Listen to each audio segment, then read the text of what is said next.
Now, let's see. My window. Okay, here we go. So we were somewhere in here, so I'll start over here. This is after the question, and he says he's explaining what happened, the difference between emet v'sheker and tov v'ra. So, abal hatov v'hara. Here I am. Everybody see where it is? This is the beginning.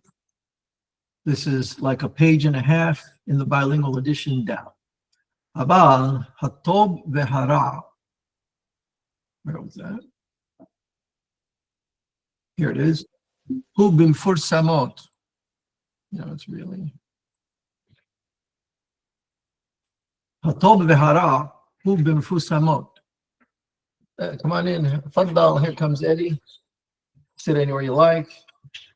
Sit on the couch. You can sit up here if you want. Let me clear a space away. Okay, there we go. Very good. All this chairs.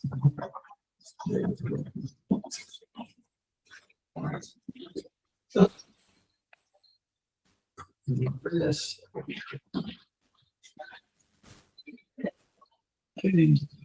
Should be good.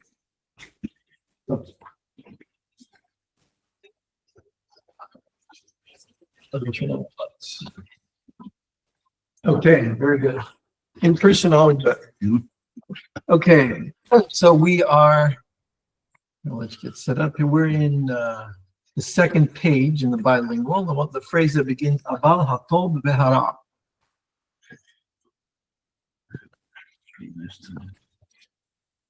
I actually have a book with it if you want. Oh, yeah. This exact book? Yeah.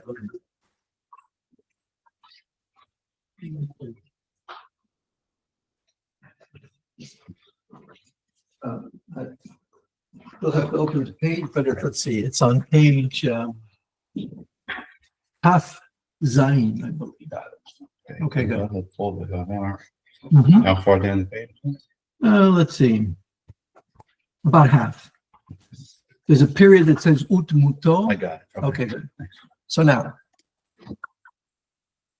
so originally Adam Harishon was created with only a knowledge of emet v'sheker. That was his sechel, the akl. That's what he had. Abal hatov v'hara. But on the other hand, tov v'hara, those words refer to mifur samot, il mashhuraat in Arabic, lo b'muskalot. La fi il-ma'akulaat, not something that you know from intelligence. It's often you hear a word, you associate it with an emotion or a preconceived notion that everybody has. Like, I'll give you an example. Big rabbi, he's a big rabbi. When you hear that, not you, but many people, they just accept it uncritically. Right? How do you know he's a big rabbi? Because some other big rabbi said to the person who's informing them. And unfortunately, I heard the other day that there's a big rabbi in the Sephardic Brooklyn world who's questioning whether I am Rab Kasher because I said that, in my opinion, Chacham Fa'ur had greater bikiut and greater knowledge of Talmudic law than Moshe Feinstein, which he did. And the same reason that Rashi didn't do less than Chacham Fa'ur or Yisrael Moshe Chazal, because they didn't have a tradition. We actually have a tradition, believe it or not. It's an oral tradition. It did continue through 1910, and in isolated places, if you were a student of a student, like Fa'ur was, you could actually access it. Moshe Feinstein in no place discusses any technical terms in the sugya. He doesn't know the difference between Meitivi and Matkif. He doesn't know the difference between Tanur Rabbanan, Tanya, Tana, and Tane.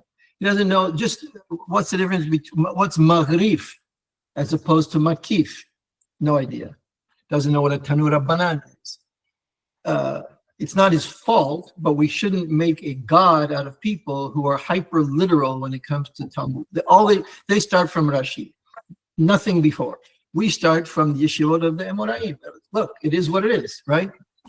And if I would not say that, when I go to Olam Haba, I'm sure my grandfather and his father will be very angry with me. So to avoid that, I'm not going to sketch and flatter to go along to get along. And if that means the modern Sephardi rabbi, whose education is outside this tradition in every way, doesn't like it, so he doesn't like it. You know what I mean?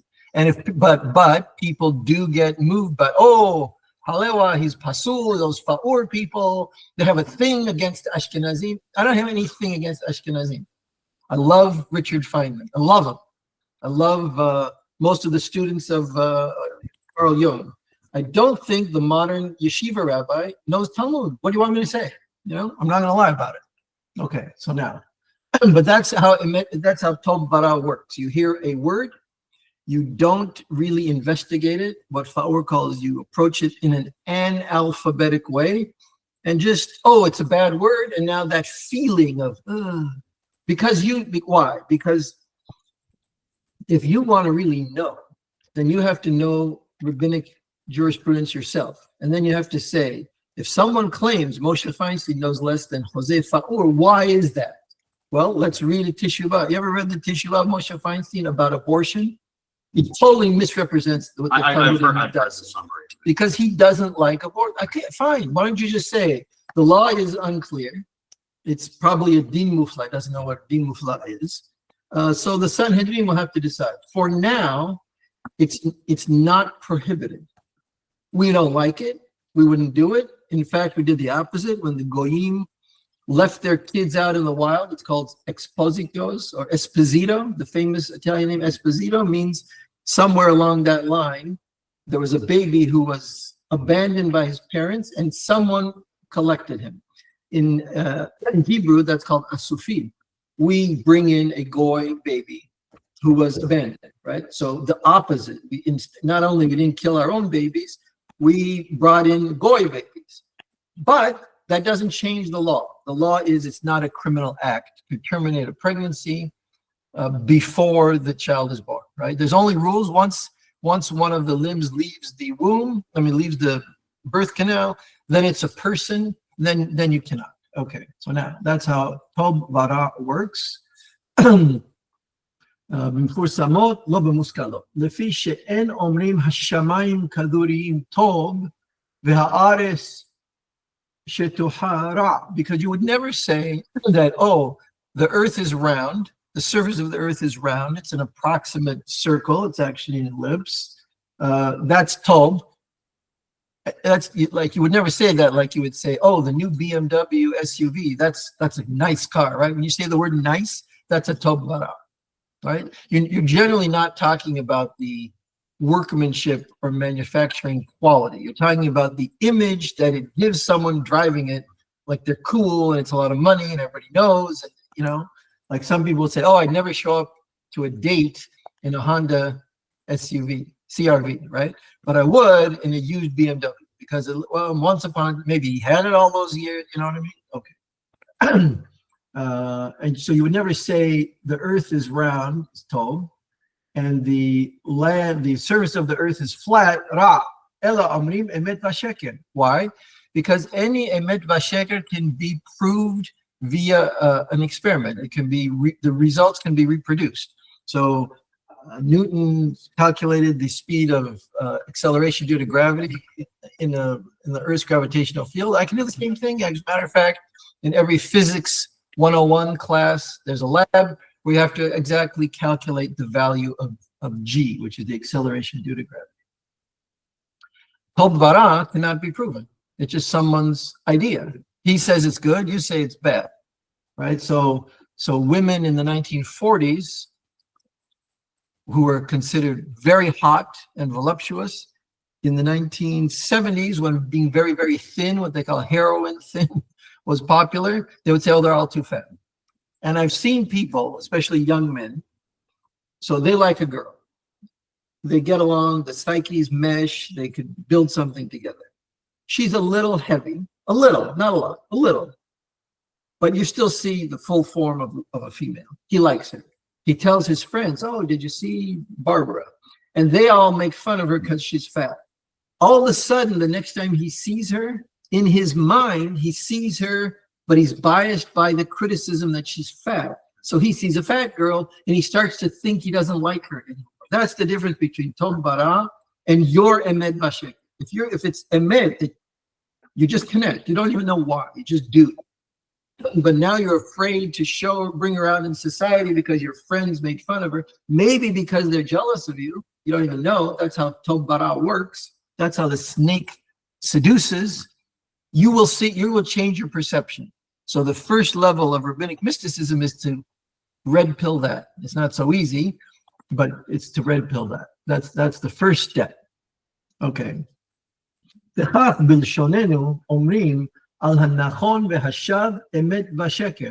own language, Hebrew, we call the true and the false emet vasheker.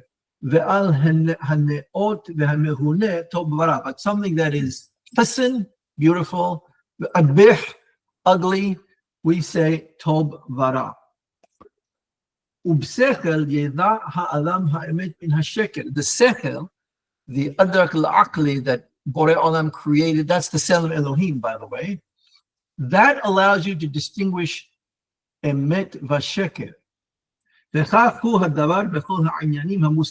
similarly to all the things which you could understand from some kind of analysis, right?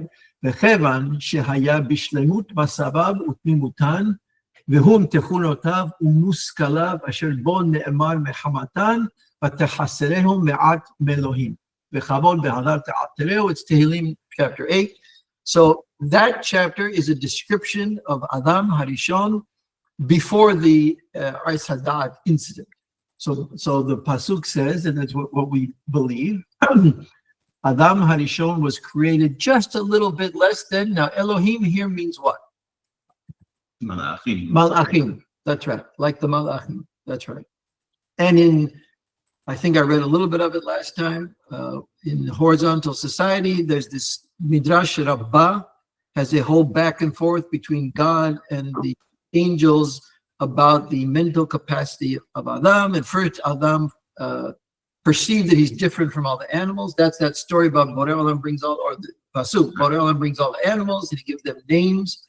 The fact that he could give them names is something the Malachim don't have. So we have language. They don't speak. They just are. Sometimes their ma'asim are speech, but that's it. But we have language. Language allows you to grow in understanding over time. So when you first go to a chemistry class, they tell you electron, proton, neutron, and there's the rule of 8. The outer shell, if it has 8 electrons, it's stable. If it doesn't, then it needs to make covalent bonds, blah, blah, blah. That's really a very, very basic way of saying the story. If you take 4 years of chemistry, especially physical chemistry, you understand the whole much, much more complex. First of all, there's probably 3,000 particles in a nucleus, not 3. They change their identities all the time. So protons are becoming neutrons and vice versa, but they're casting off neutrinos. It's a whole story. Where the electrons are, it's not a shell like you write a circle. It's all these different weird shapes. You'd be amazed. They're 3D shapes. They call them the electron cloud. And then that's just in an atom. When an atom bonds with another, these clouds merge. Some of the clouds merge, some don't. It's a whole story. The electrons are spinning, but they're spinning in pairs. So there really is an outer shell, but they come in pairs in that shell. That's right. That whatever spin means, and there's all these waves, these fields are created. So you have a model, and they tell you, and you start with that, and as you grow, you don't even understand exactly what it means. Proton, what does that mean? It's just a word.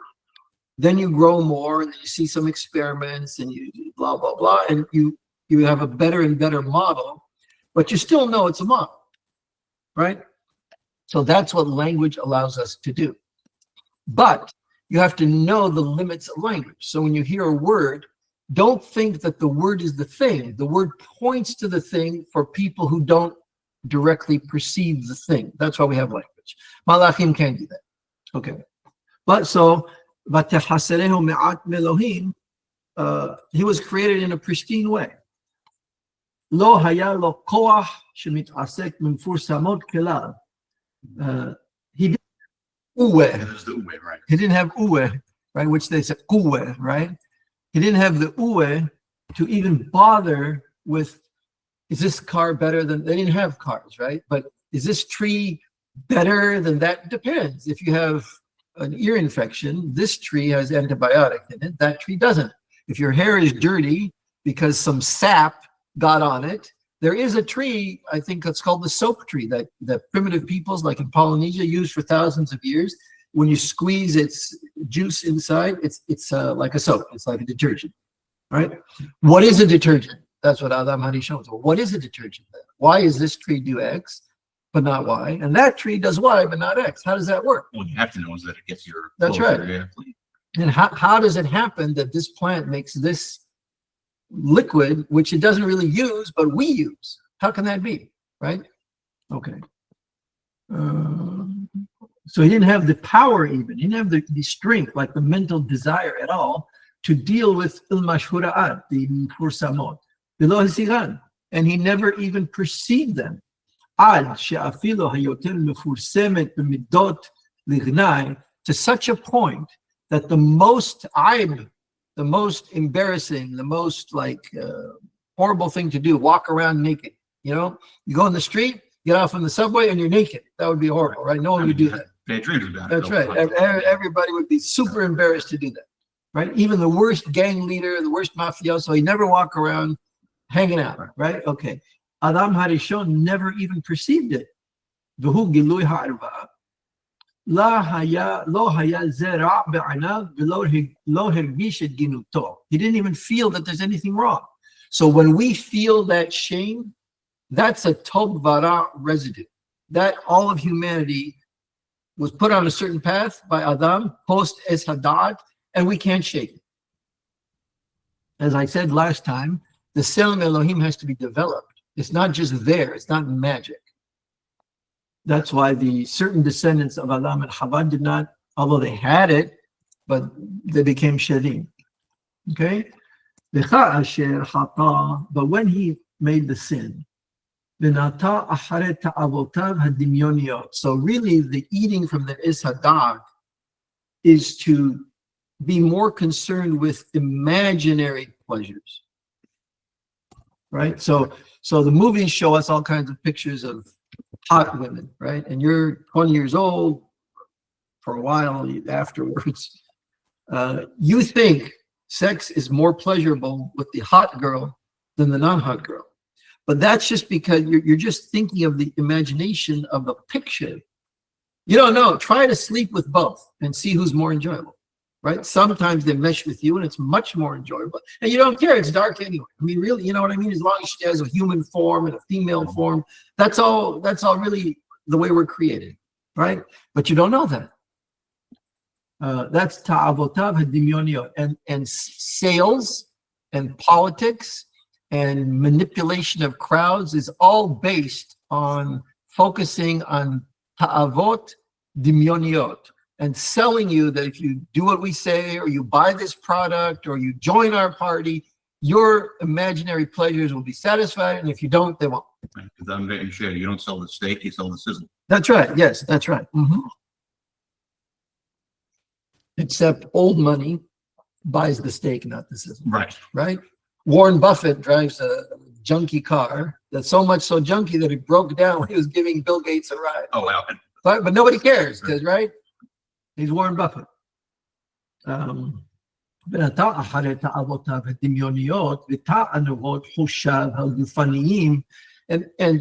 a combination of imaginary pleasures, which are based, though, like every lie has some core of truth in it. That's how you sell the lie, right? That's what they tell you in the CIA. If you have a cover, don't make up your whole story from thin air, because if someone asks you a question, you won't know anything about it. If you say I was born in Columbus, Ohio, you should know where everybody goes to high school in your neighborhood, right? The more of the truth you use in your lie, the better, because it's easier to sell, right? Okay. So imaginary pleasures are based on physical or biological pleasures, but you carry them beyond their need. Like, so you're hungry, so you eat something, fine. Then you see a picture of a strawberry cheesecake. You're not hungry, but you're trained by the constant bombardment of society to feel, oh, that would be nice to eat, but you're not hungry, right? Your body doesn't need it. In fact, so if you eat when you're not hungry, you throw sugars and fats in your bloodstream, which it doesn't want right now. It's busy digesting the first one, but you don't care about that, right? So in fact, you lose the host. Some people have the sense of the digestion happening, and they know not to interrupt it. And some yogis and some Eastern peoples, it's a small percentage, but like Buddhist masters, they try to become aware of the biological processes, and they support them. They don't negate them. But if, in the modern world, you go to a football game, you eat a couple of hot dogs, then some beer, and then the guy comes around with some ice cream. Oh, it's part of the fun, but that's the avotav dimion. So they're related to biological needs, but extended way beyond the biological needs. So Hava says, well, this tree, it's good. There's the word tov, but this is post embrace of imagination tov, not the first tov, right? And that's not Vayar Elohim ki tov. Right. The perek, he told us, so it That's looked right. like it was right. That's right. You would taste something. That's see if right. it's good to eat, right? That's right. A very good point. So the whole golden doves, I left out golden doves because he doesn't directly address guide 1, 2, but the whole section's on visual versus auditory thinking, and that the Hebrews promoted auditory thinking. Tashema, you don't say, let me show you. You say, let me tell you, or I'll speak something. Do you hear it? Yeah. Or if a Haham doesn't agree with Allah, says, La shamia le lehamilta. He doesn't accept it, right? But you never say, you see what I mean? You say, Tashema, right? Or Shema Yisrael, right? So Am Yisrael promotes exclusively auditory thinking. All Dimayon is associated more with visual thinking. That's why the Torah is telling you at the very beginning, they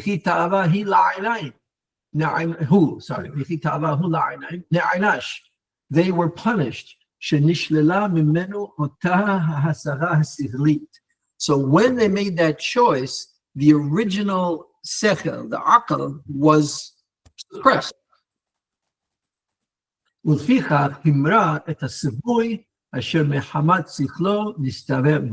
And on account of that sin, he rebelled against God, and he violated or rebelled against the command, the mitzvah, which was only given to him because he had a sechel. So then what did he acquire? How to know what's good and bad, how to know what's hot and what's not, how to know, it's more than that though. And the English translators of the guide fail on this. They call it moral judgment. It's not a moral judgment. If you think this girl is more sexy than that girl, that's a mefur samot, 100%, right? Or this food looks better. And when they make commercials for fast food, it's on the picture, right? They don't have a guy eating it and saying, this really tastes better than blah, blah, blah. Because there's the Maillard reaction and the way they grill it, it brings out the sugars and the meat. It's really, I can tell they source the beef. None of that. You never have any of that, right? That's maybe on a cooking show. They'll have a guy do that. But the Hamon Ha'am are sold fast food by the picture. And so there's a whole profession to make food look appealing. Of course, you're introducing poisons, but how you make some food look appealing, that's a job. You work in advertising for food. You inject it with certain kind of rubbers or silicones that shine. That's how they make in the Coca-Cola. You see the bubble, like the condensation that's airbrushed in. Nothing ever looks like that, right? There's a big controversy that when it's a burger, they use the raw burger and they spray it with something to make it look cool. But then people say, "Oh, why is it so small?" Because it shrinks when you. Yeah, that's right. Absolutely, that's right. So Faur used to say about porn, why would you want to see a picture of a steak? Eat a steak, right? And the guy who eats the steak, even though it doesn't look anything like the fancy picture, he enjoys that steak. And you don't enjoy anything looking at pictures, right? Okay. But the imagination tells you do. Okay, there we go. Let's see.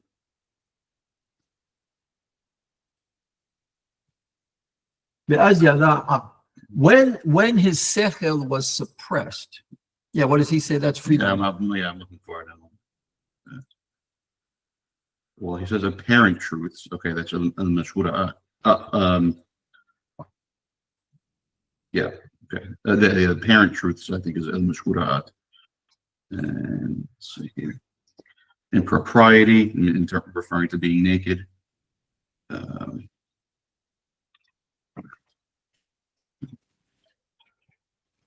Or what is proper and improper. Okay. Yeah, so it's still Okay. It's vague, right? You read that and you don't know what that means. What do you mean proper and improper? What does that mean? Right? Okay. ונקנית לו הסערת המפורסמות ושקע בהבחנת הטוב בהרה, and he was buried in, he was like lishkoa, like shekiah for the sun. You're just immersed in, you're it's more than that. It's to go down in, like going in quicksand. In the discernment between Tov and Ra, ואז ידע ערך מה שהפסיד ומה שנתערטל ממנו ובאיזה מצב הוא נמצא. I don't know what the word nit'artal is. I think that's a modern Hebrew. It was stripped from him, right? Stripped? Like Okay. in Targum is aron. Yeah. And he even in Arabic uses the same word. He uses umatari anhu. And for the nakedness, he says, let's see, something the Hora, I think.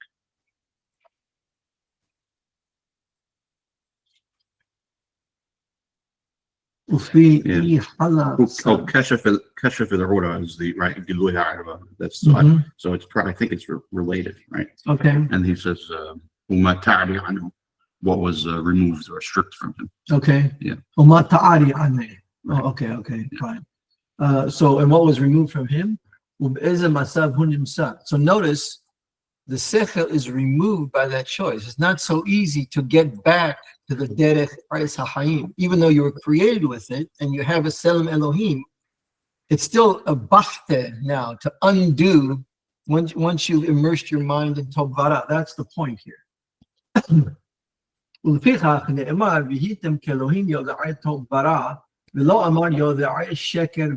So when the snake was, now the snake didn't speak, it's in his mind, right? But when the snake spoke to them, their incentive was not to know emet v'sheker, but it was to use these Selim Elohim to be a bigger king. We know we took a quantum leap relative to the pre-Adamites, but using that, we have a wider sense of imagination as well.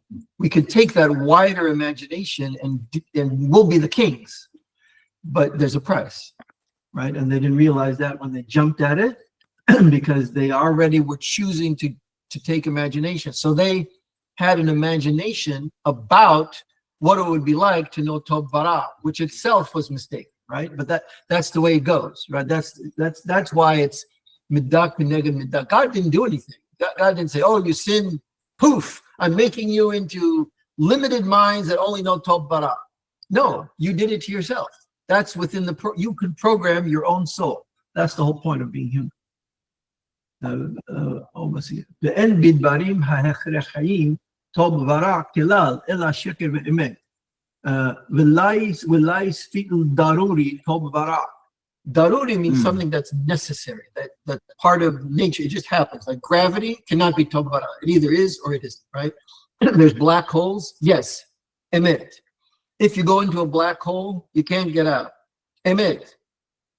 Does anything come out of a black hole? Yes, also emet. That's the whole mahloket between Stephen Hawking and some other guys. I think Hawking is wrong. There is some information that gets spewed from a black hole. Nothing comes out. Yeah, I think so. That's right. But that doesn't work. Right. And there was another guy, he's Jewish also. He happens to be Jewish. He had a whole mahloket his whole life with Hawking. Hawking tried to use Tov Vara to say he's pasul. The people he's telling that to have no clue how to evaluate the two, right? You know, nobody in the audience knows enough mathematics to decide whether this Jewish guy or Stephen Hawking are correct. But you're exploiting that, Hawking. You should say, here's the math you need to know. Here's why I think. Here, you write on the blackboard. He doesn't do that, right? Okay. because I think he believes he knows the mind of God. It reminds me of Bill Hawking. Stephen Hawking said something very close to that, right? V'hitbonen omro. So now you should understand. Omro means Gule is always quoting a pasuk. Omro is his, means God's speech. Vatipakachna arneshinehim v'yelve'u ki arumimhem. What does it mean, pakach? So we know the word pikeach from Rabbinic Hebrew means an expert or someone who's skilled. Vatipakachna arneshinehim. That means a new point of view that you chose. You don't see anything now that you didn't see before. And whatever you see now was always there, but you see it in a new way, and because of the imagination component, you distort it. So the Ishadat was never in Gan Eden. It says something. Right. Where is Ishadat? It was nowhere. What is it?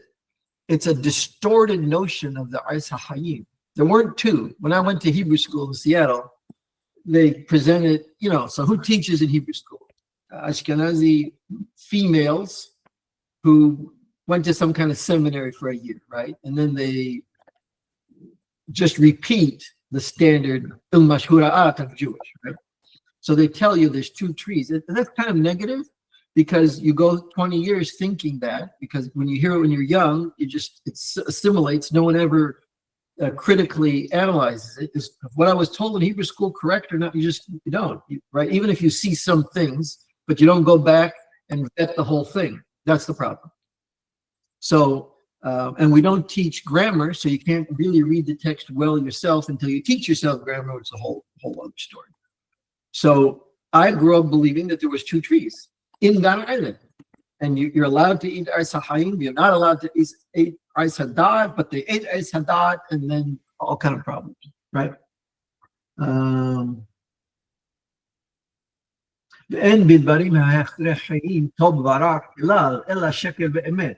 So they lived in the world of il-daruri, what's real and what's not real. So they only knew, so to speak, this da'at is not da'at from sechel, it's da'at from the dimayot. So they then decided, this is the first conventionalism, being naked is bad. Now in naked crowd, which has to do with this word, of course. So the people who use orma are arum. Why?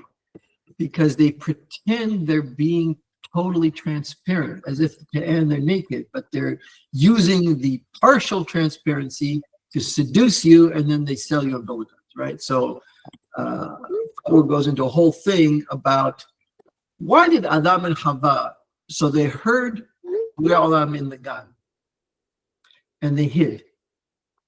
Then Borei Olam says, why are you hiding? Oh, because we're naked. But God never told you there's anything wrong with naked. You're making a sketch, good reason. I'm being good. We're being good people. We don't want to be naked in front of you. It's but I made you naked. We spoke before. I gave you a mitzvah. You were sitting there naked.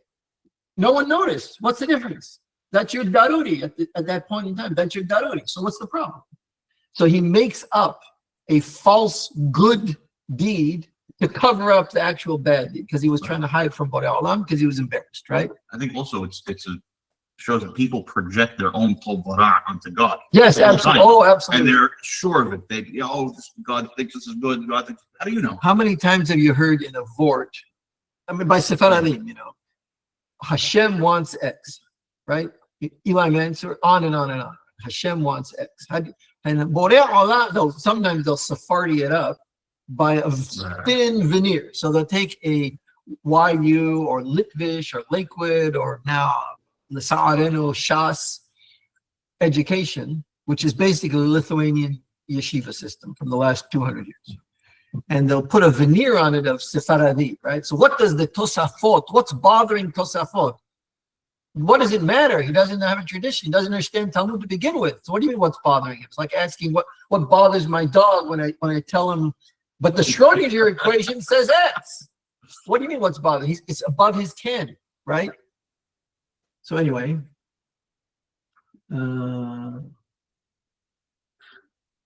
ולא אמר ותפקחנה עיני שניהם ויראו. It's ויראו. So you have a choice. You have hardware. Hardware is the eyes, and all the organs and organelles are very, very complex, how the optic nerves work, and these things called rods and cones, how you perceive color and black and white. It's a whole hullabaloo. That's the hardware. But you never perceive according to the nerve signals just coming from the eye. You then process them in the brain, and your biases and assumptions will affect how you see them. So when you recognize somebody, you can recognize fine distinctions between twins that you know, but between two Chinese people who look, if you add it up, do it AI, you'll see there's many, many more differences between Chinese man A and Chinese man B, and the two twins that you're easily able to discern. You don't know how to see the Chinese. You think they're the same person, right? So why is that, right? That's a whole science of psychophysics. The very same thing he saw before, naked, is the same thing he saw now. It's not that there was this darkness over the eyes or his faculty of sight that became clear, not quite the contrary.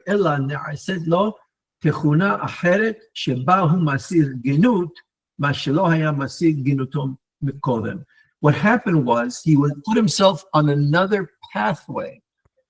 How do you say pathway? Hala. Like kif hal. In Arabic we say kif hal abuk, kif halak. Hal is the path you're on. It's related to panim. Like a pana, lifnot is to turn in a certain direction. You're traveling in a certain direction. Okay? So that's why the pasuk says in Kitisa, Kira'ita achorai.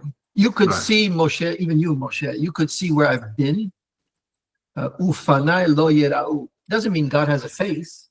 It means where I'm going, I'm ehiyah shed ehiyah. There's no way you could possibly comprehend, even you, possibly comprehend, so to speak, where I'm going. You can only see once I've been there, fine. But it's like a song. You can't predict the next three notes if you don't know the song, especially if you don't even know the music, right? Once you've heard the notes, you could reproduce the part you've heard, but you can't tell what's coming. With Borei Olam, it's so much different than that. Even a musician has a certain limited number of notes and uses certain keys and his voice and the audience, blah, blah, blah. Borei Olam could do all kinds of things you never even imagined possible because you're like a cockroach, right? Compared to his, and even, right? So that's fun. Okay. So he never perceived genut. He never perceived the notion of being naked before. They made that up. Why did they make that up? Probably because the Pesukim allude but don't say. They went into the imaginary pleasures of sex. Maybe Adam slept with some of the pre-Adamite, who knows? But then he's kind of embarrassed to himself that he's making a big deal about sex when he doesn't need the sex, right? So, naked is bad because that relates to this like act I'm not supposed to do. Just like hiding from Borei Olam in the trees, and then he puts alet te'ena, right?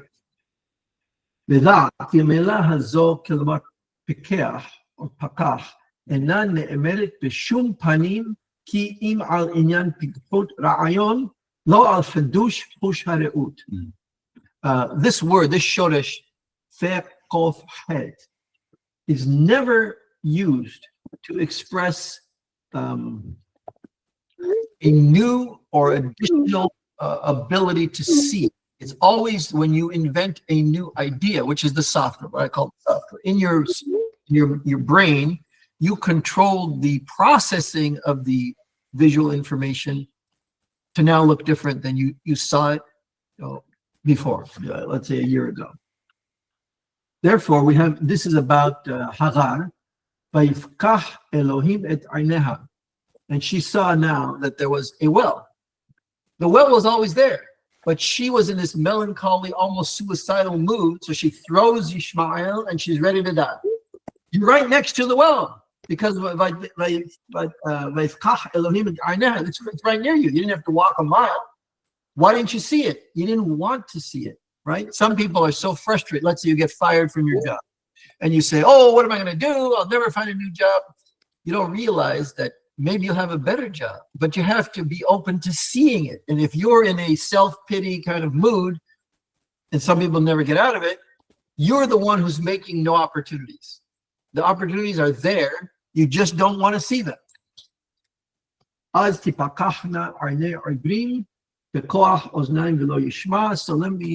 is from Yeshaya. I think it's those. Yeah, I have it here. Let me stop the share. I have it. No, I have it right here. Yeah. Yep. Let's see. Where's this window? Here it is. Okay. So now, The other one, it's interesting. They both have sight and hearing in the same. Yes. So here we go. Pesukim. That's what I sent around earlier.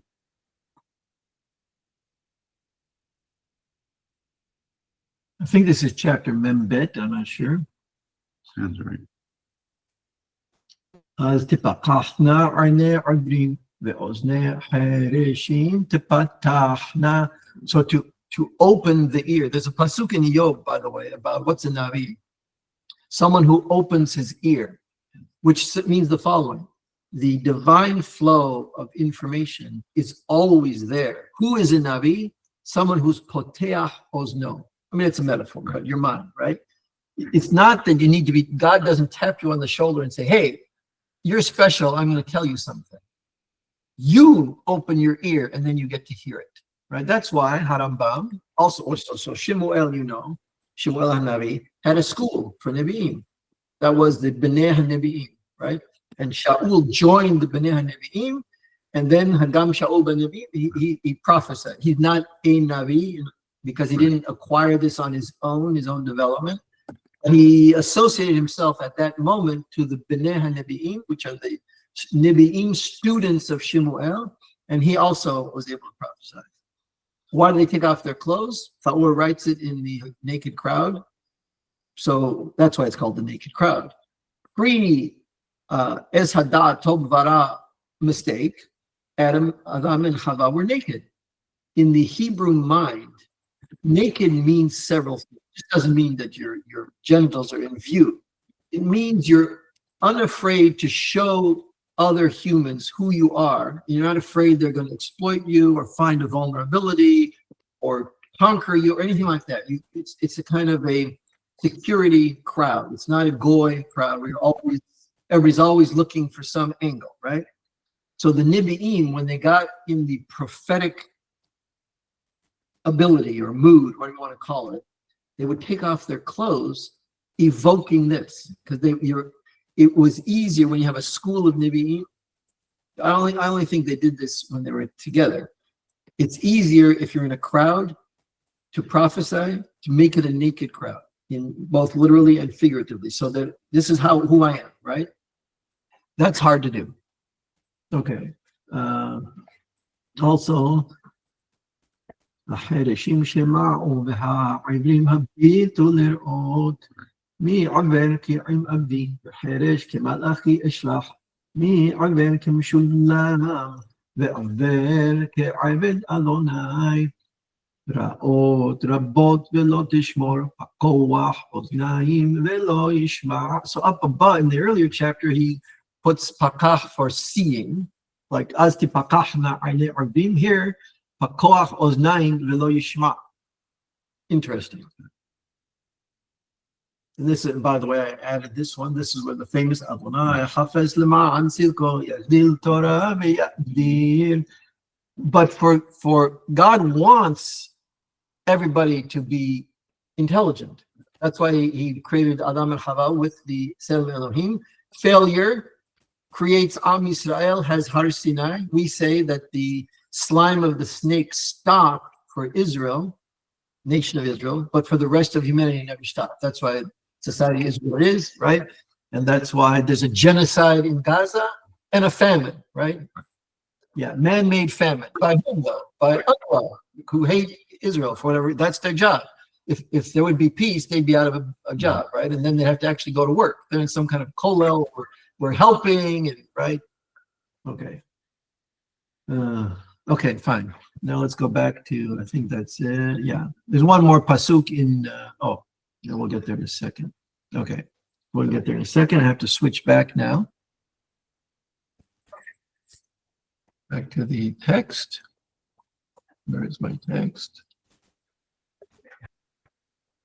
Let's see, did I close it? Maybe. Okay, there we go.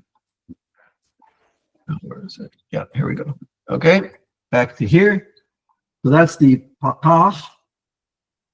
As the pakachna arnevim, pakoach oznaim v'lo yishma, ke'en omro asher arnaim lahem lirot v'lo ra'u.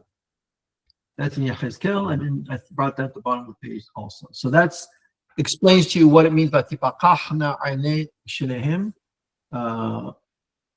Fine. So now we know that fits his explanation about Tov Vara is il mashhura'at, and to see them, you have to change your own trajectory and change your own mind. And that when you do that, the very act of sight changes, and you don't realize it's because of your choice. You think what you're seeing is real, right? That's what seeing is believing. No, any lawyer knows, any trial lawyer knows, the same exact event witnessed by 3 witnesses will be described very differently, and sometimes contradictorily, right? Like some people who have a bias witnessing the George Floyd thing will blame the cops.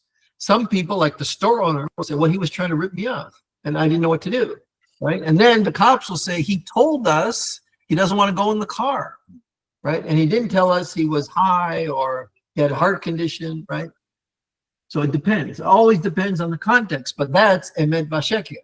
The world loves Tov Vara, right? Aval ve'amma kule an adam mishaneh fanav v'teshalechehu. So there's a pasuk, Yom. He changed, so not shanita, but mishaneh fanav. He changed his trajectory, v'teshalechehu. And you expelled him, but he actually expelled himself. That's really what it means. But Borei Olam created certain rules that if you have the power to change your panim. If you do, though, you will no longer dwell in the Gan Eden, which I put you. You'll dwell in your distortion of the Gan Eden. That's what the Shalach. Actually, he expelled himself. I don't know anybody on the planet, even Harambam doesn't say that. It's here. But he doesn't explain it, Philip.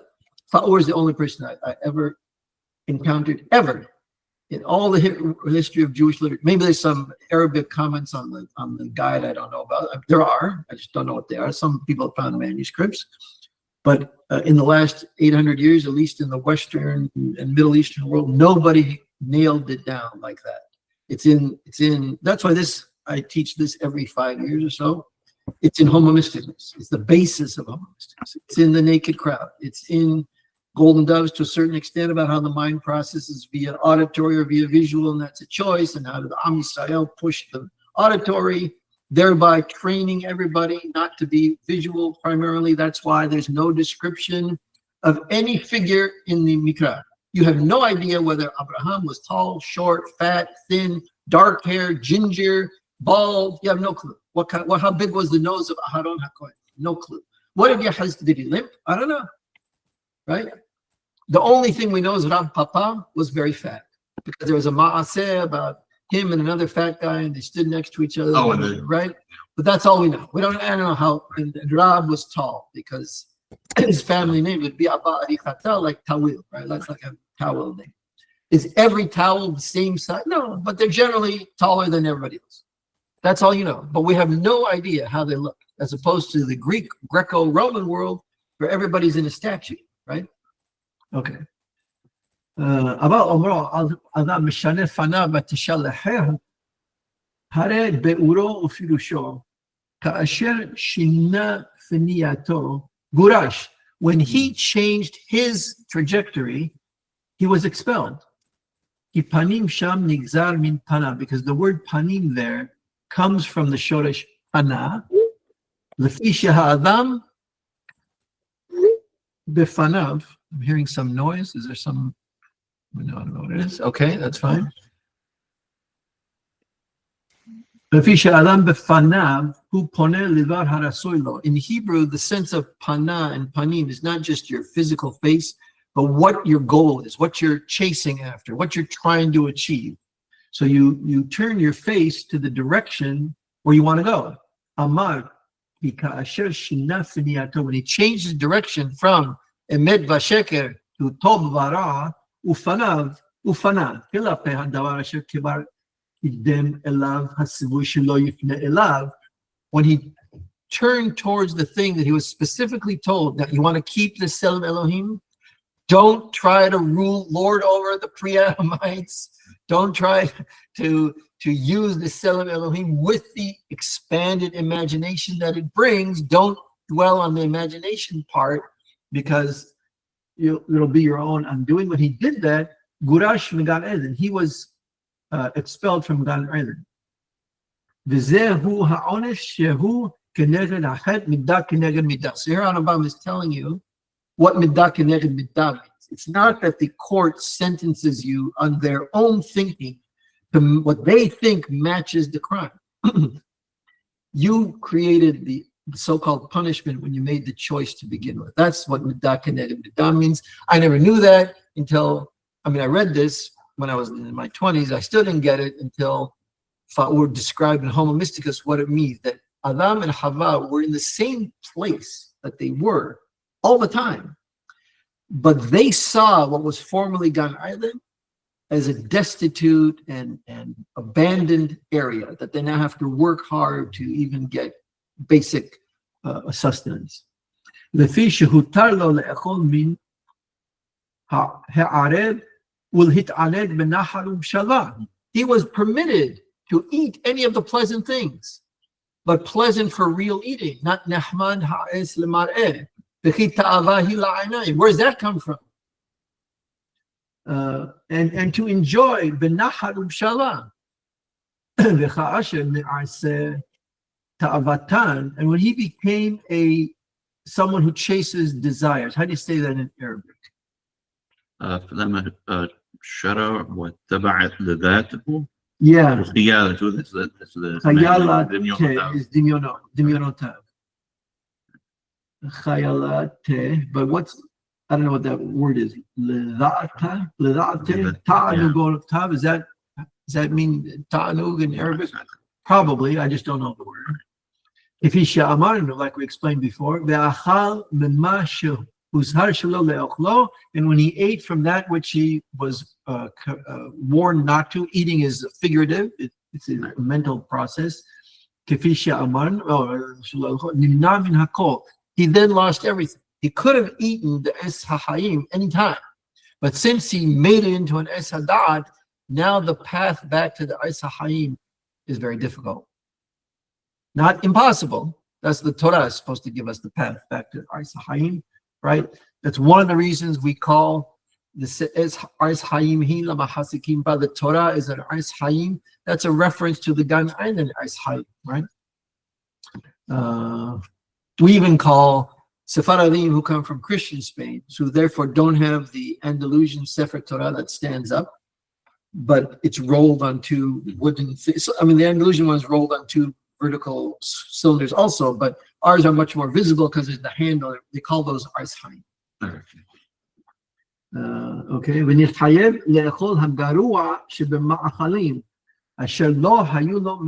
He was then forced to eat from the worst kind of foods which he never had even considered before, mazon. And only after labor and work, how does he say amal uviyah? That I don't know. Okay, I think ta'ab is like, I don't know. I think ta'ban means tired, right? So it's just after tiring, right? It's like similar okay. to- So that's yeah, okay. right. Well, nisib, what's that? Okay, like nasib, to take, like you have to maybe it's the same shoresh as nasib, I think, although maybe it's the summer. I'm not sure. כמו שאמר וכוס ודבר תשמיח לך, אצל בזיעת אפיך תאכל לחם. ובאר ואמר, and now there's a pirush in Bereshi. Okay, the pasuk explains. וישלחהו אדוני אלוהים לגן עדן לעבוד את האדמה והשווהו לבהמות במזונותיו ורוב מסביו כמו שאמר ואכלת את עשב השדה. That's really because you have, man has something in common with animals, no question about it. But animals don't say, oh, I want a bull. He comes to the herd. He doesn't say, oh, I want to have sex with that cow because she's hot and not that cow because she's ugly. He doesn't care. He wants to have sex with all of them. He's not even thinking about it. He's just driven. That's the instinct, right? Man also has sex, but because of this layer of dimayon, ta'avahi la'inayim, not who, but he, the woman, I'm making this up. Ta'avahi la'inayim. You see this woman and you are persuaded that you enjoy her more, but you wouldn't. But you're not watching your daruri, you're watching your dimayon. Sometimes the dimayon comes from words from your friends, and you don't know how to negate it or how to get out of it. So also, כמו שאמר ואמר מבאר לפרשה זו, and also a explanator. So he's very careful. It's not David HaMelech. David HaMelech made a lot of Tehillim, but not necessarily all of them. So whoever it is said that Mizmor is yes, okay. But now that though means they are entrusted with preserving it and singing it in the Mikdash. Those Lamnaseach, so the Minaseach is the head of the orchestra. Mizmor Libnei Korach. Mizmor means something. I think it's something you say in a cappella, but I'm not sure. And Libnei Korach, it's for them to preserve. It's their, like in the Knis, some families say the Ketoret at the end of Musaf. It's always the same guy. Like Dennis Dweck's father, Abraham Dweck, used to have that in Sha'ar Sion. And you couldn't take it away from him. So that was like the Ketoret le'Abraham Dweck. So Lamnaseach Mizmor Libnei Korach, it's a directive to the Menaseach, who's like the head of the orchestra. This Mizmor belongs to Bnei Korach. They get to choose which of them, but it's always in their family. Nobody else can recite this in the Beit HaMikdash, only Bnei Korach. That's what that means. But who wrote it? I don't know. It usually doesn't, that first pasuk referent to who gets it, who owns it, that's not an explanation of who wrote it. That's just who's in charge, who gets to preserve it. מבאר לפרשה זו, אדם בעיקר בל ימין, נמשל כבהמות נדמו. Adam in Yakar, in glory, בל ימין, he did not want to dwell. Therefore, נמשל כבהמות נדמו. That's two words. Why is that? Nimshal and nidmu is both words that say he's comparable to. That's I don't know why that is. It's interesting though. So now once you know this, you're really ready for the rest of the guide. That's why he says the following thing. This was more, it's explicit. It's so it's, it definitely requires some right. Alphabetic analysis, right? Okay. Ishtabach Baal Harason, Fisabhan, they, I don't know what they means. Baal, I guess. And Mashiach, that's Mashallah, Mashallah. Mashiach is the desire. Like Mashallah means that which God wants, right? So when you see something beautiful, Mashallah, this is what Borei Olam wanted. Look how nice it is, right? So the Mashiach, Alti la Tadrak Ja'itha B'Harak. I think it's a ghala, right? Oh, Ra'ita, that's right. That's the Ren, that's right. Ra'ita B'Hakim Teha. ישתבח בעל הרצון, אשר לא תושג תכליתו וחוכמתו. Why does he say this here? Because this finishes really the foundation of the guide. You read the introduction. The first chapter is Selim Elohim, Selim and Demut, what that means. Doesn't mean the outer contour. You know really well why it doesn't when you read this chapter, because we're not talking here about the visual. Selim Elohim doesn't mean you look like God. It means you have something in you which in a way has freedom like God has absolute freedom. You don't have absolute freedom, but you do have absolute freedom in how you program your own neshama, just like Borei Olam has absolute freedom to make things, destroy them, make new things, do whatever he wants. You have that in your realm. That's the Selim Elohim, right? So now you understand, and may Borei Olam be praised, but we can have some chokhmah ourselves because he made us in a way that allows for chokhmah. That's what he's saying here.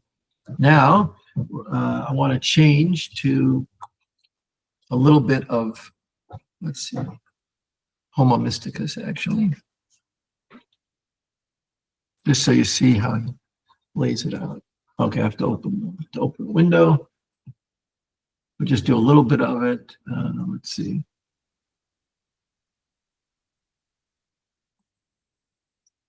You see, I said what? Oh. On the handout, I said what page I want.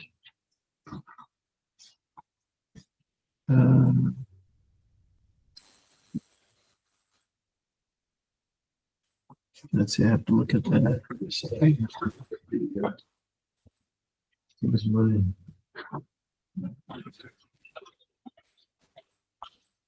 We'll finish at like 11:15. Let me just find that handout. I'm trying to find the page I want to go to. Okay, here it is. I see.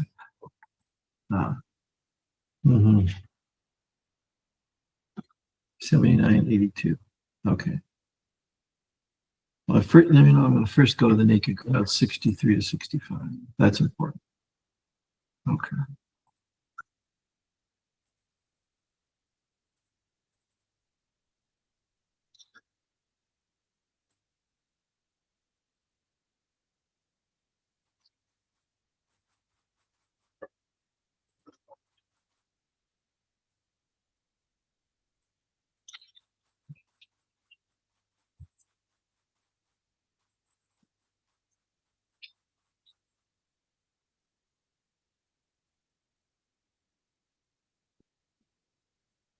Okay, here we go.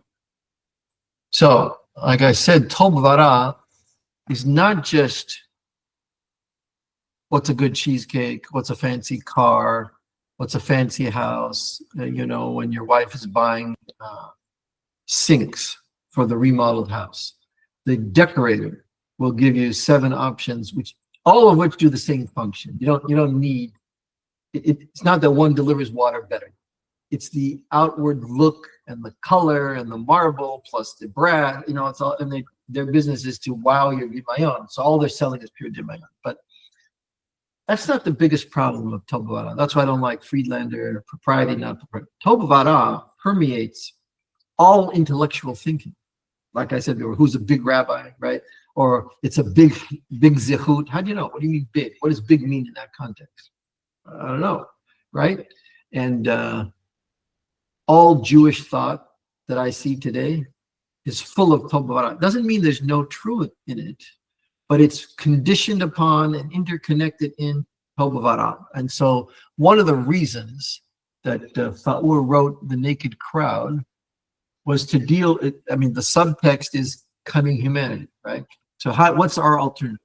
So this chapter, I'm not going to read all of it, of course, for time reasons, but this is chapter 8, the emergence of Greek rationality. So after humanity got out of myth, they tell us that the Greek rationality reigned supreme and they depotentiated or depotentialized the mythological world that they had, all those gods and all that kind of stuff, right? Okay. So everybody's telling you that the whole time. But there's a part they don't talk about, and that is this. Okay, given that in a cunning society, the truth cannot be easily proven to a public who questions it because it's Tov Vara. Like, how do you know that when the weather changes, it's because of global warming. Al Gore told me, but he never explained it. He just said, this is what's happening. And then 97% of scientists agree. But how do you know that? Show me the data. What did you ask them? They never tell you, right? And if you challenge it, or like, well, I don't want a COVID vaccine. I don't want it. No, then you can't come to the office, right? Okay. That happened to me, by the way.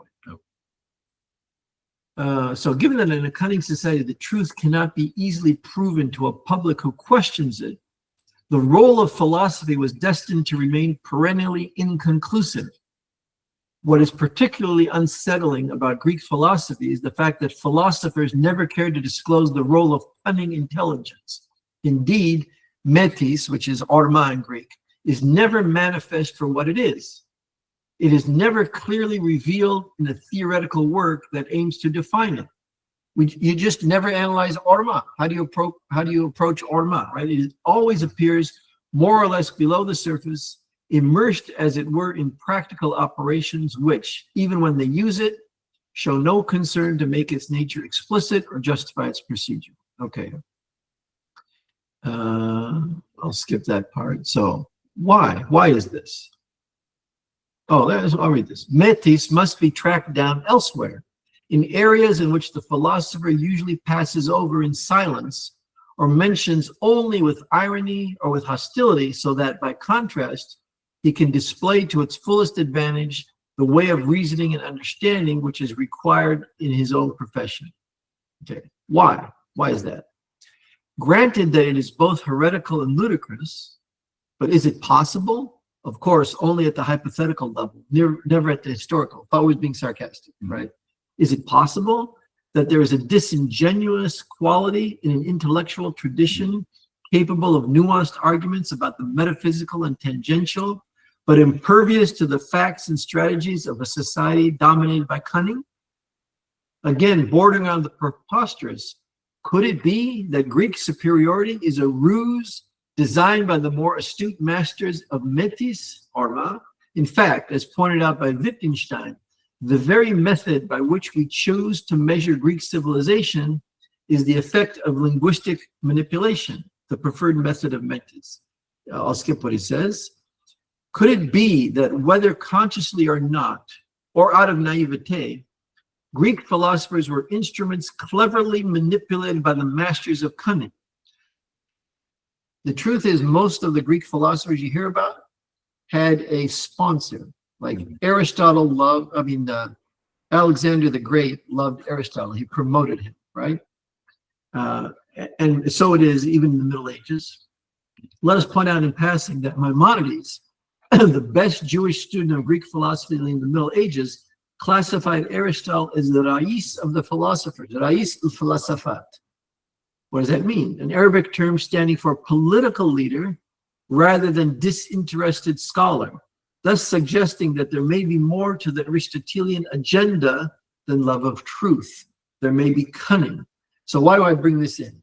Because, like I said, Tov infiltrates all Jewish scholarship, whether it's religious and rabbis and yeshivot and big rabbis, or whether it's the Jewish scholar, like the people, you know, like the SCA more, the ones they like, you know.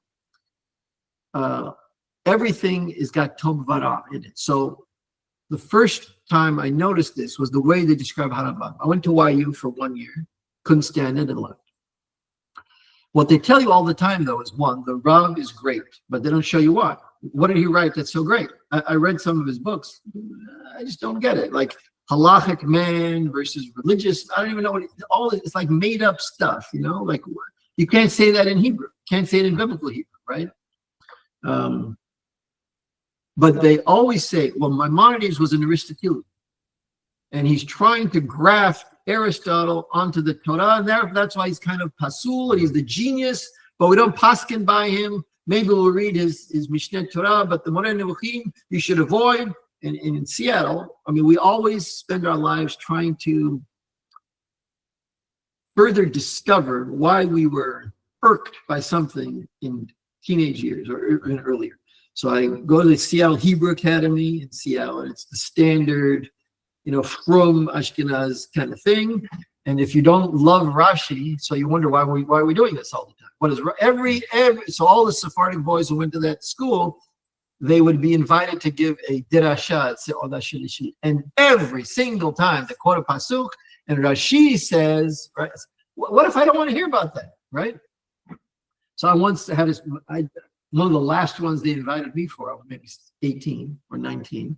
I said, I wanted, as the Perashat Kedoshim, and I said, I want to know what the Peshat of this is. So when you want to know the Peshat, where do you go? Abraham ibn Azra. So I said that, and then I quoted Ibn Azra says, it doesn't mean, hello, Heather, I love you. No, it means you don't do to him what you don't want him to do to you. Kamocha means you treat him the same way you'd want to be treated, right? That's fine. They didn't like it that I said, if you want to know the Peshat, you look up Abraham ibn Azra. And yet in the audience, some of the complainers, you know what their last name was? Ben Ezra. Oh, wow. What type of irony? Yes, this type of irony is kind of like avant-garde cinema of the 1950s, yes? Someone named Ben Ezra is complaining that you like Abraham ibn Azra. If it was not so tragic, it would be comic. Right? Okay. So they tell you Harambam's an Aristotelian, and he loves Aristotle and Rabbi Maimon, the rabbi of the synagogue, right? Who traded on being an immigrant and knowing like the customs, but some of them he Kabbalized up the kind of. My papa didn't do the customs. He says is our custom, right? Right. And all this thing of the Savannah hammering day and night of what's the custom. Why don't you teach a Shodesh? My father complained at the end of his life.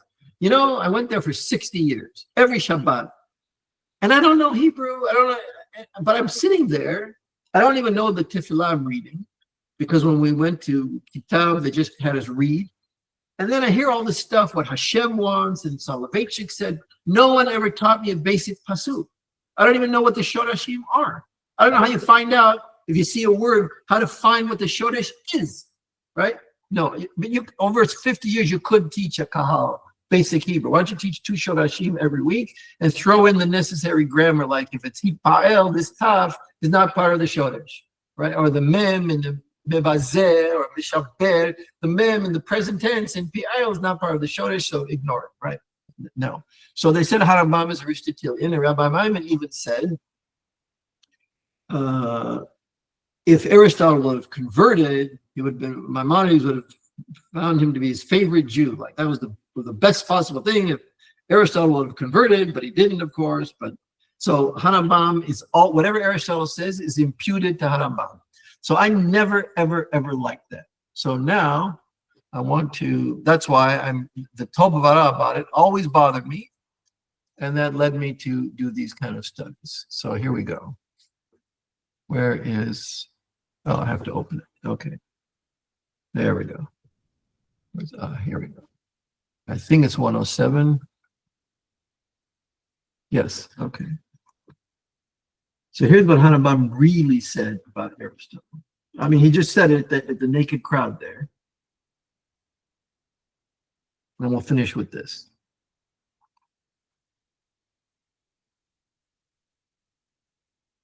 This is it. The fault with Aristotle, I think it's 4 pages. Yeah, let me do that. And you know what? Let me get you. No, I'll look at that. But I'll zoom it there. Page 105 or something. When I read this, I said, you want to know why I say that this Haham knows more than Moshe Feinstein? It's because of this, because it answered my questions. Mm-hmm. And it's okay. You can love Moshe Feinstein. But I don't think you're pasul because you like Moshe Feinstein. I think you're deluded by Tobavara. I think you went to many things I saw. There's a Sephardic inferiority complex, and the young boys who are grandchildren of immigrants, they go to yeshiva because you go to Flatbush or Magen David, you hear all the time from the beginning, study Torah, right? Talmud. Okay, where do you study Talmud? There is no midrash that teaches Talmud the Andalusian way. Okay, I know that. And there probably wasn't that many in the last 100 years. Like when Faur studied, he went to the home of Shaul Freved, went to the home of Eliyahu Suli. And in his own little midrash in the house, that's where there were students. Actually, he had a partner who died. I forgot his name. He was a young man, and he and Faur studied together in Argentina. I forgot his name. Something happened. He died. I don't know what happened. But it was like a best friend. Okay. So, as mentioned before, Maimonides regarded Aristotle as the highest representation of pagan humanity.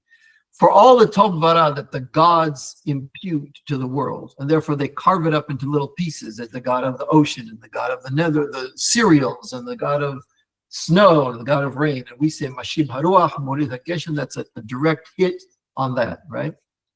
But that's pagan. So Aristotle at least tried to understand some phenomena, right? Like primitive genetics, like why do the cows give birth to cows, but they don't mate with donkey, all this kind of stuff.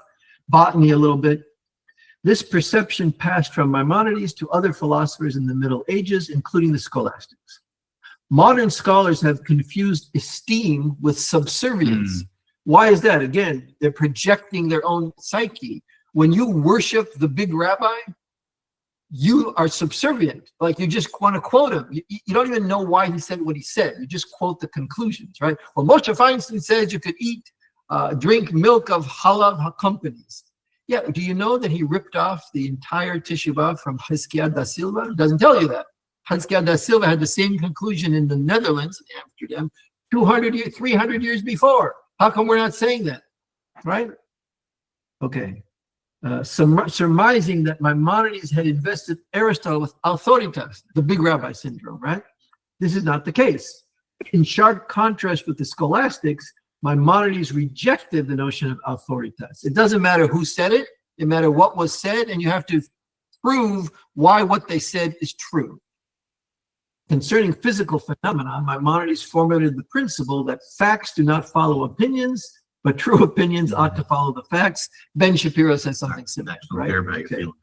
He could have cited Aristotle. Instead, he cited Themistius, a minor philosopher. The message is clear.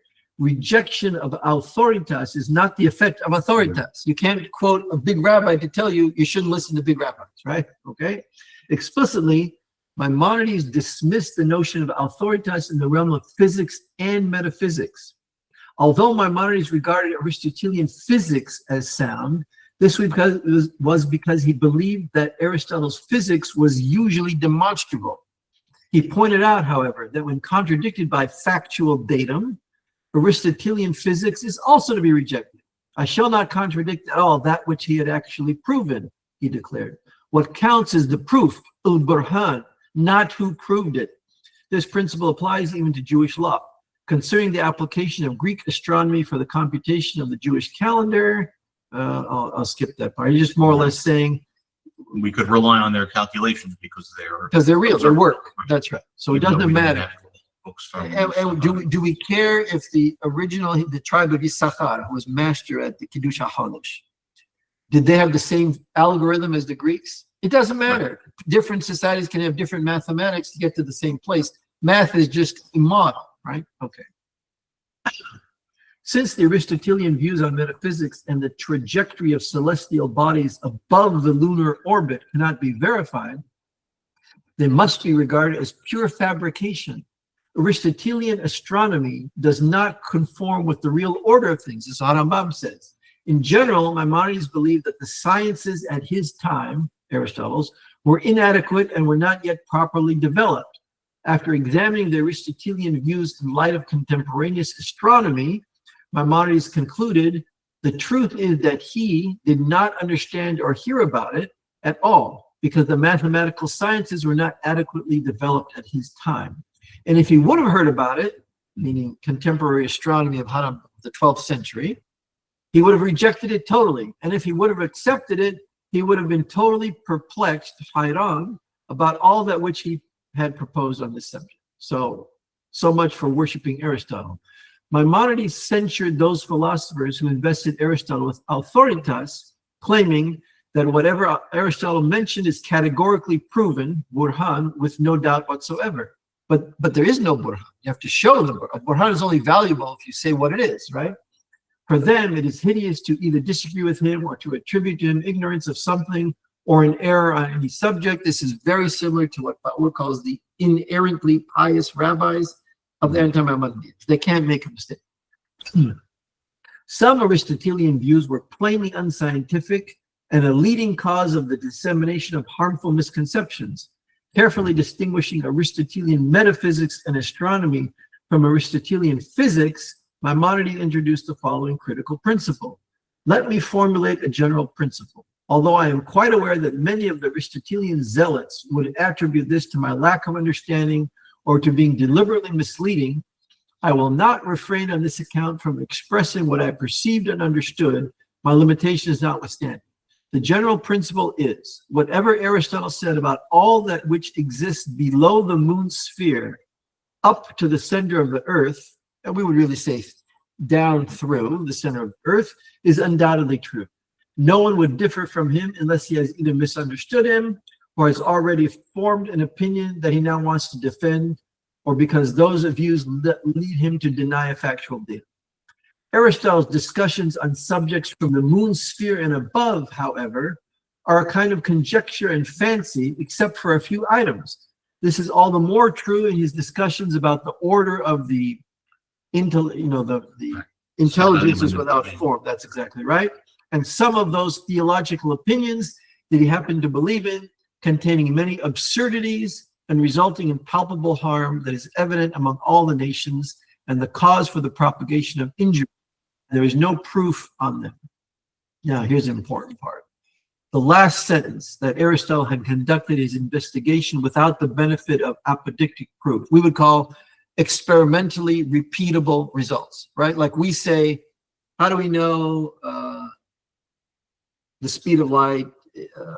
The light isn't moving in a medium, but it's moving in a vacuum. The Michelson-Morley experiment. Everybody knows that they took some lasers and they set them up, and I've seen it. I've seen it done in physics class, right? So now it does prove that the light is not moving in ether like waves in the ocean. There's no ocean. They just move in a vacuum. That's why we always talk about the speed of light in a vacuum, right? Okay, and we can calculate what it is.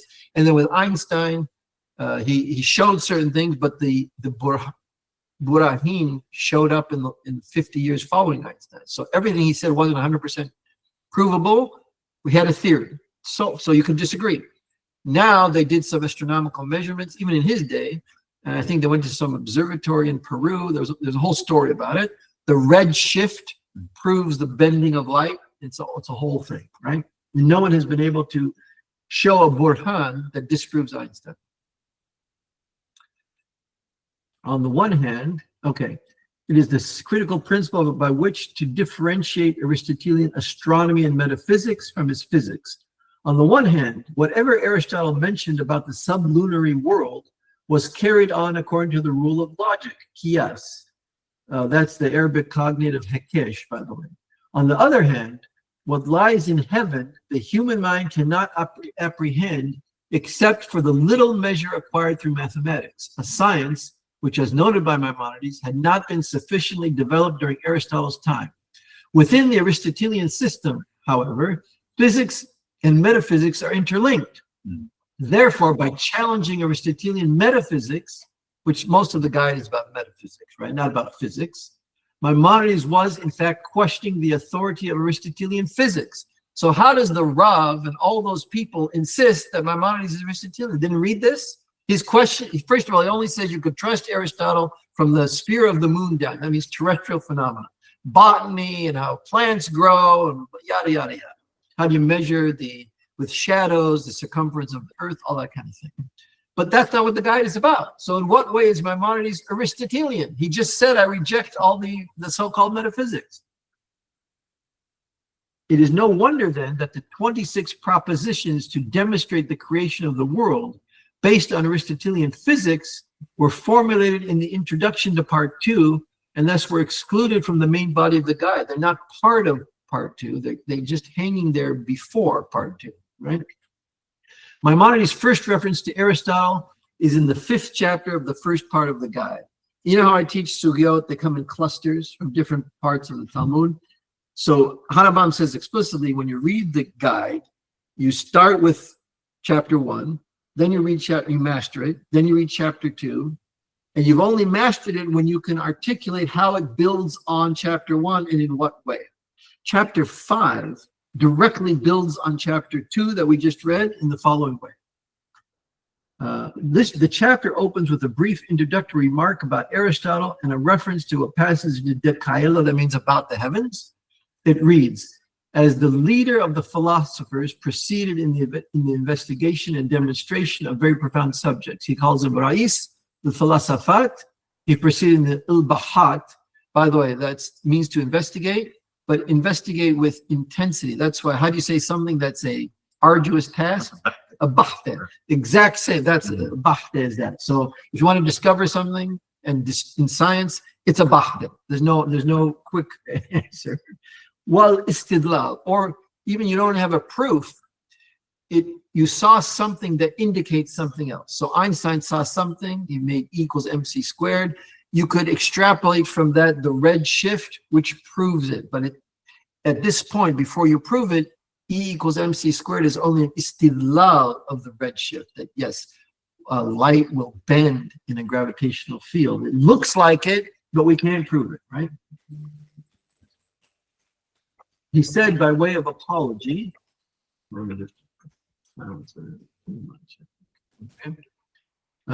he said by way of apology something to the effect that those examining his writing should not regard his investigation, yubhat, of this type of subject as an affront or audacity and impulsiveness for speaking on what he has no knowledge. Aristotle said this. You should forgive me if I'm jumping ahead. It should be ascribed rather to his yearning and struggle to find and acquire true beliefs, artikalat, as much as is humanly possible. Well, the road to hell is paved with good intentions. Aristotle may have had great intentions, but when he said the words, what did he say? True beliefs. Truth is not an objective Platonic thing. So until you prove something, we don't know what's true. You can't just jump with a speculation. How do you know you're not projecting? Aristotle was not introduced by name, but by the title Rais, prince, in the sense of political leader. At first sight, this seems to be a sign of rank and deference. Upon consideration, the title is confusing. In the same chapter, Maimonides examined the story of the Asile B'nai Israel, and they vayiru et Elohei Israel. vahi. What is it? Basu vahi.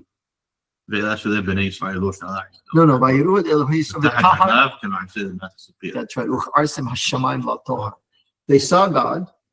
This is at Sinai, right? They saw God, and under his feet were bricks, libnat, like lemeni, hasapir, of sapphire, and that color was like a transparent blue, like blue sky. What does that mean? Is it a good thing? It's not a good thing. Harabam says it's not a good thing.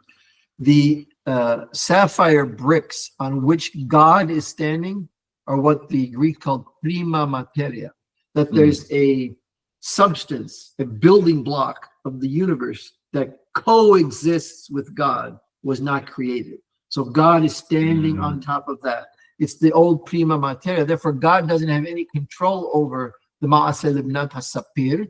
They're just there. So then how did they get here? Eternally there? So how could you have an eternal universe? You know, like if someone writes a Sefer Torah, it's just here. Someone had to write it, right? How could this be, right? Okay.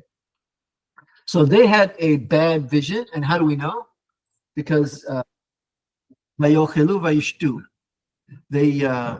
then they couldn't contain the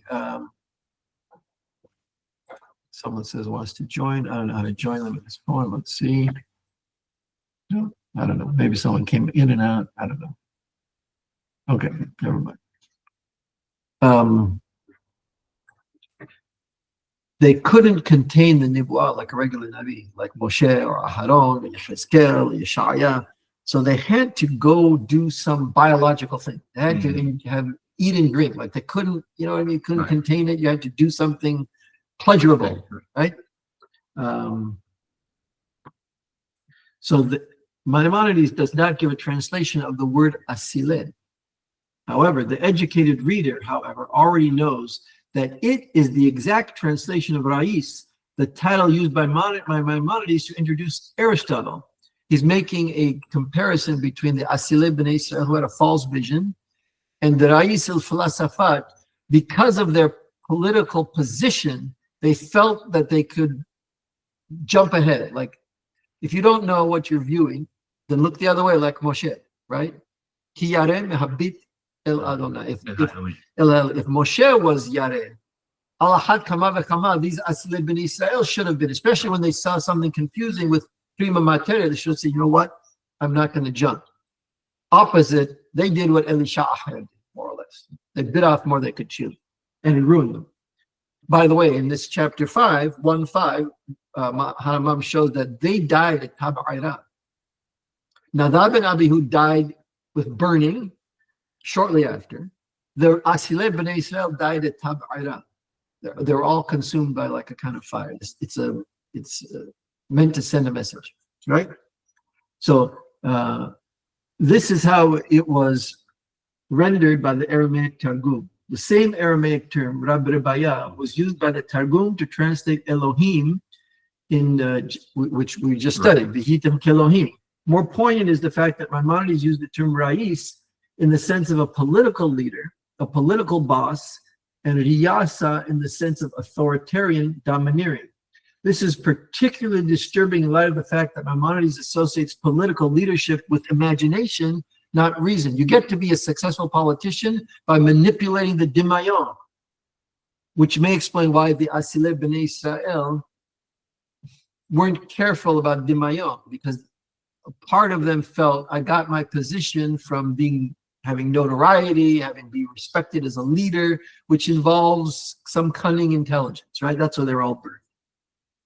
Finally, according to Maimonides, the princes, political leaders of the children of Israel, were guilty of charging impulsively into the field of esoterics and were punished for their affront.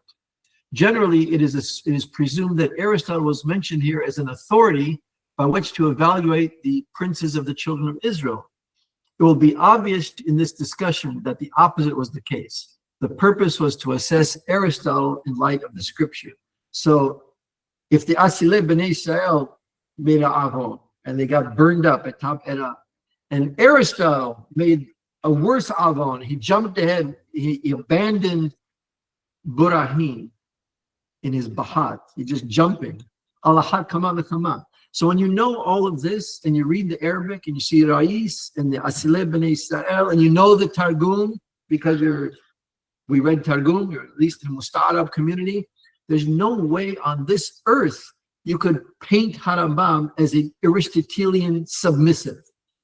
So this whole Jewish studies, in my opinion, is tainted. So it's hard. I mean, sometimes they say something true, but just about facts, or they saw a manuscript. I don't trust a word they say. Try to tell me how Harambam thought, what his epistemology is. That contradicts the entire Jewish world that I'm in. But that's the way it goes. Okay, any questions? Because I am done at the moment, and we are past the time anyway. But I'll take some questions if you have any. I'll stop presenting.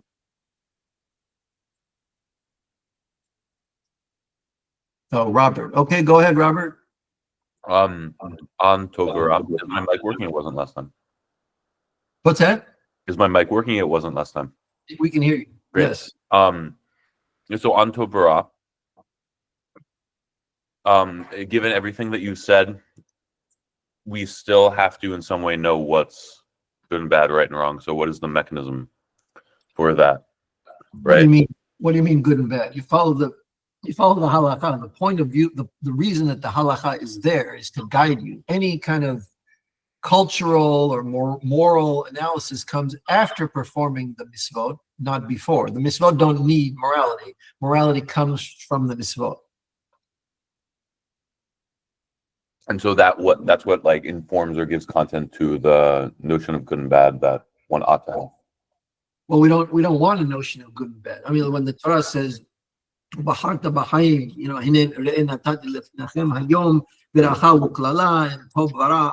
yeah, that means just the mitzvot. Don't worry about morality. Don't worry about philosophy. Don't worry about analysis. All that will reveal itself to you from practicing the mitzvot. Just like you don't ask a karate master, why do I need to make mawashi uke, which is a roundhouse kick?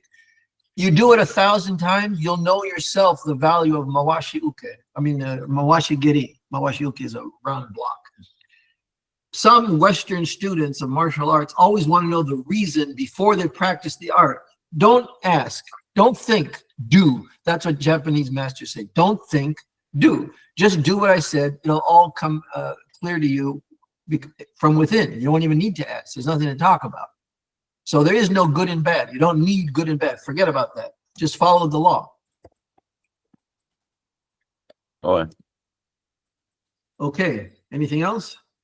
No. One other thing I think it's interesting.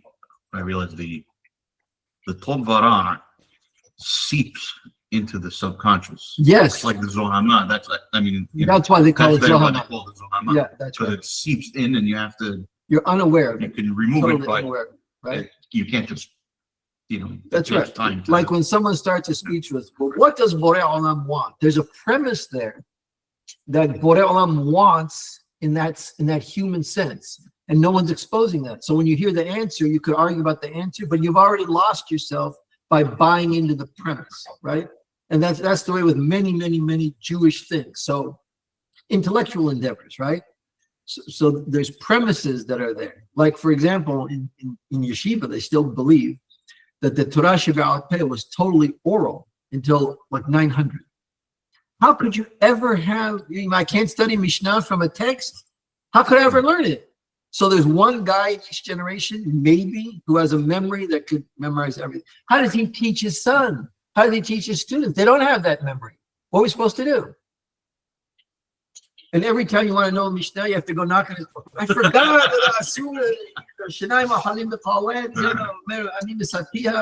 Is it kula shelo, kula sheli, right?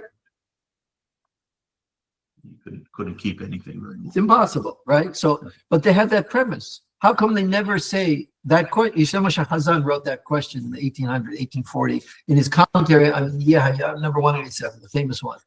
And he shows how the Mustarab and early Sephardim all believed that the Torah Shebe'al Peh was written forever since Moshe Rabbeinu, but it was private notes.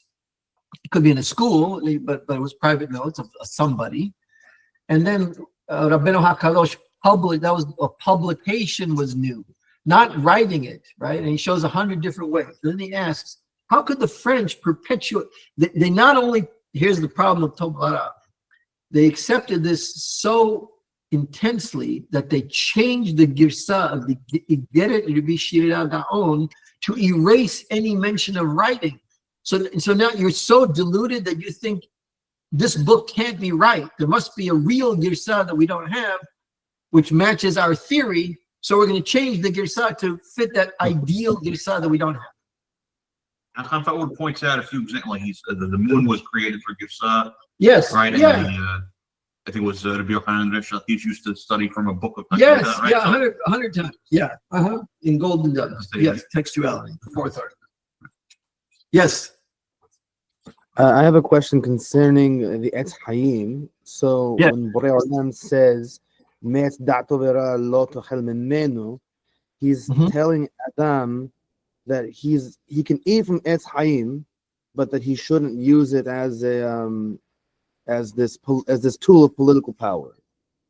I mean, yes, but it's a metaphor, right? So it's your Right. mental process. So eating from the Eis HaHayim is expanding your knowledge of Emet V'Sheker.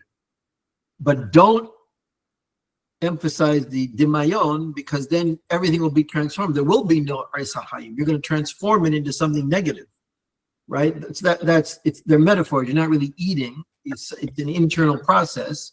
But the only way to describe internal mental processes is to use external objects as metaphors. Okay.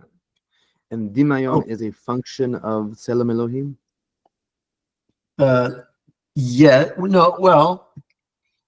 Everybody has Dimayon. So the animals and the pre-Adamites, they have Dimayon. The Tselem Elohim is a quantum leap forward with intelligence, but that doesn't mean your Dimayon goes away.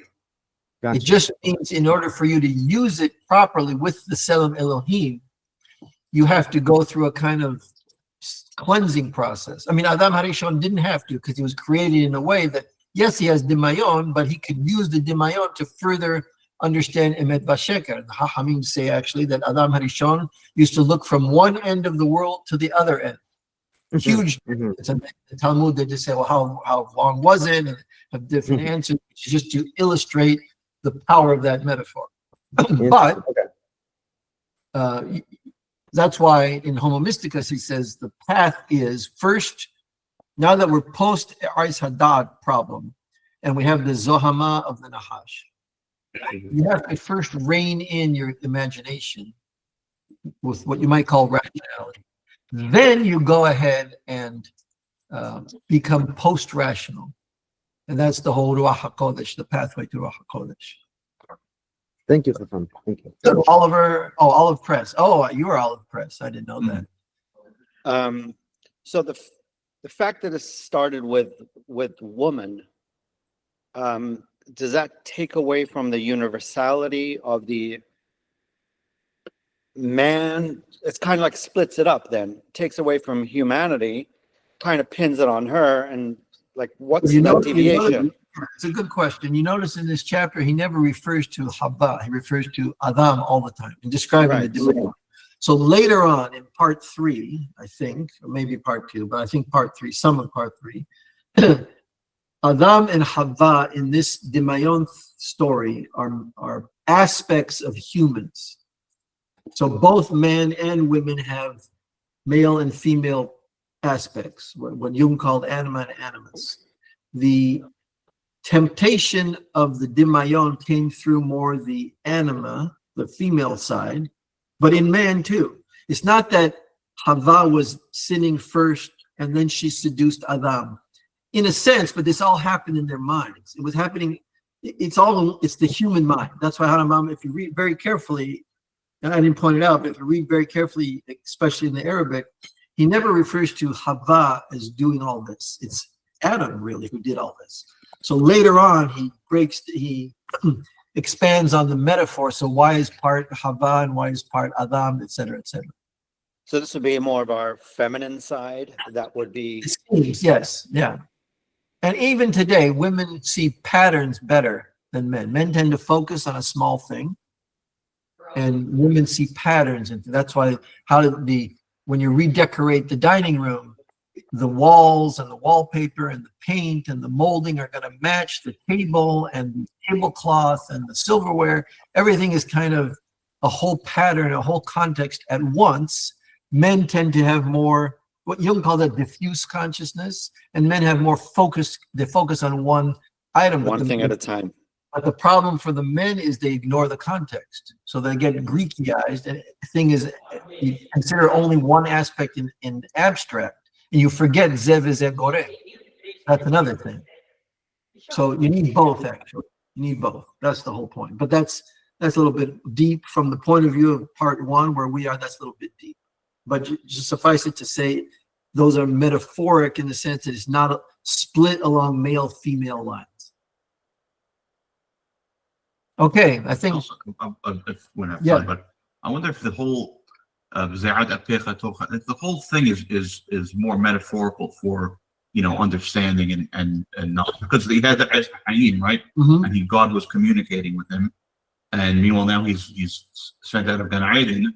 So now he still can develop his reason in the Elohim, but it takes a lot. It's a lot harder. Yeah. So now he can't easily get sustenance like he could before. It's not that it's not possible, but he changed his trajectory, and so he exiled himself from Gan Eden and all the easy sustenance, and that's why Hanabam introduced at the very end.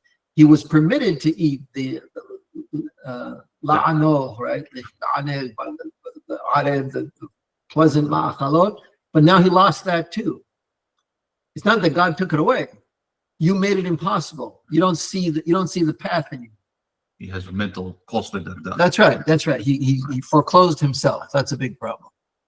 Okay, thank you very, very much. If we would do this again, I would teach chapter 5 of Guide 1. Let me know if there's any interest. Probably not next week, but we could do it some following weeks. And thank you very much. And have a great holiday weekend. Thanks for Okay. Thank you so much. Thank you. End the call for everyone.